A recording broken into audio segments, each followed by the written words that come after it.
नमस्कार, आप देख रहे हैं विजय भारत न्यूज 24/7। आइए नजर डालते हैं आज की खास खबर पर। ज्ञान स्थली इंटर कॉलेज नगला गुलाल फिरोजाबाद में स्थित है।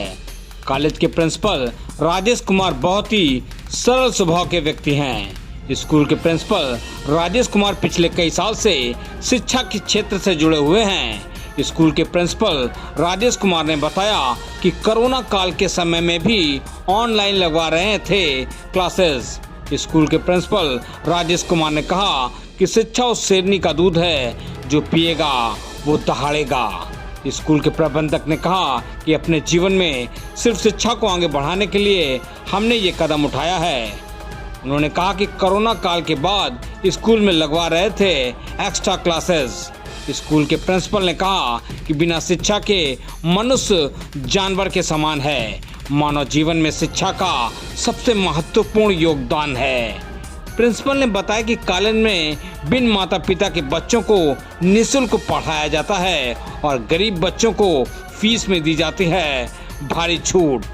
स्कूल के प्रिंसिपल राजेश कुमार ने बताया कि कॉलेज में अनुभवी शिक्षकों द्वारा शिक्षा दी जाती है। कॉलेज में शुद्ध पेयजल की व्यवस्था, सीसीटीवी की व्यवस्था भी है। देखिए फिरोजाबाद से संपादक कुमार गौरव के साथ आसित की ये खास रिपोर्ट।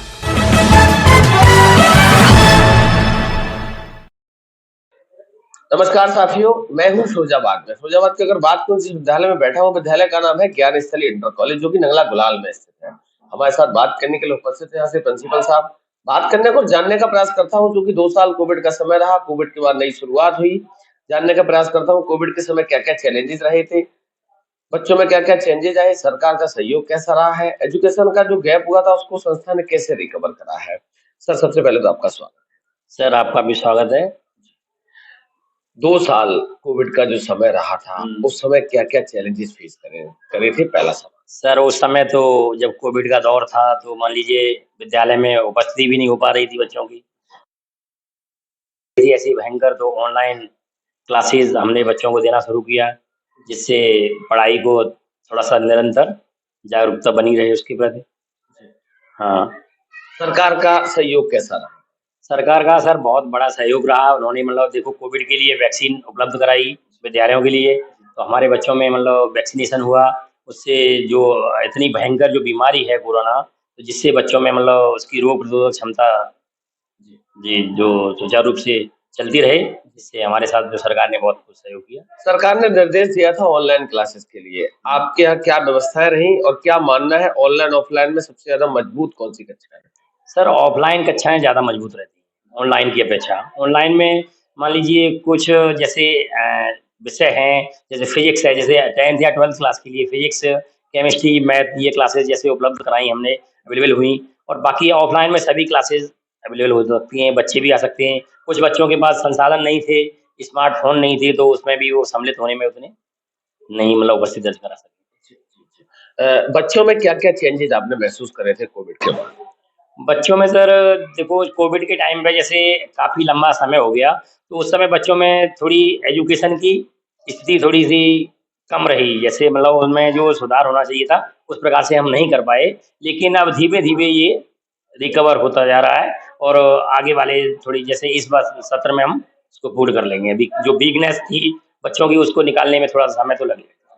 फाइनेंशियली क्या क्या चैलेंजेस फेस करे?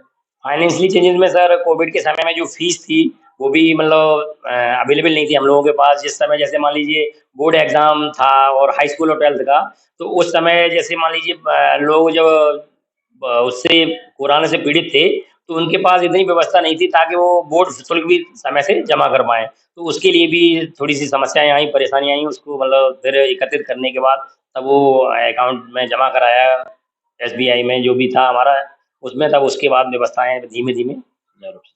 शिक्षा को कितना महत्वपूर्ण मानते हैं? शिक्षा तो सर्वोपरि है। अगर शिक्षा नहीं होगी तो हमारे देश का विकास कैसे हो पाएगा? शिक्षा के ऊपर ही तो सर देश की आगे जो भावी पीढ़ियाँ हैं, उसी के ऊपर विकास कर सकते हैं। आखिरी सवाल आपसे है, आपने देखा है हिंदुस्तान पे धीरे-धीरे वेस्टर्न कल्चर, पश्चिमी सभ्यता हावी हो रही, बच्चे अपनी संस्कृति संस्कारों से दूर जा रहे हैं। संस्था क्या प्रयास करेगी बचाने? सर पश्चिमी जो सभ्यता आ रही है उसके प्रति तो मान लीजिए संस्था को एक सामाजिक तरीके से, जैसे मतलब कौन सी वेशभूषा होती है, हमारा कल्चर क्या है, हमारी संस्कृति जो पुरानी क्या थी, हम अगर उसको भूल जाएंगे तो हमारा देश तो फिर बहुत गर्त में चला जाएगा। तो वो पुरानी संस्कृति तो हमें अपनानी है और हमारी भारतीय संस्कृति सबसे सर्वोपरि है, जिसके लिए हम आए दिन प्रयास करते रहते हैं, समाज से जो समाज को प्रेरित करते रहते हैं, बच्चों को उत्साहित करते रहते विगत वर्ष की विदाई है, नव वर्ष का आगमन है, गणतंत्र दिवस का आगमन है, आपकी तरफ से क्या शुभकामनाएं हैं प्रदेश व देशवासियों? सर प्रदेश व देशवासियों को मेरी तरफ से गणतंत्र दिवस और नए साल की बहुत ही हार्दिक शुभकामनाएं। नया साल जो आए सभी को हर्षोल्लासित करे और खुशखबरी ये गई है कि जो शिक्षा जिस क्षेत्र में मैं जुड़ा हुआ हूँ, तो इतना कर्मठशील मतलब खुद और मेरे जो अध्यापक बंधु इतनी मेहनत करें ताकि बच्चों में अच्छी से एक शिक्षा हम दे सकें। बहुत बहुत धन्यवाद सर, हमारी तरफ से भी आपको आने वाले नव वर्ष की बहुत बहुत बधाई, शुभकामनाएं। धन्यवाद। धन्यवाद।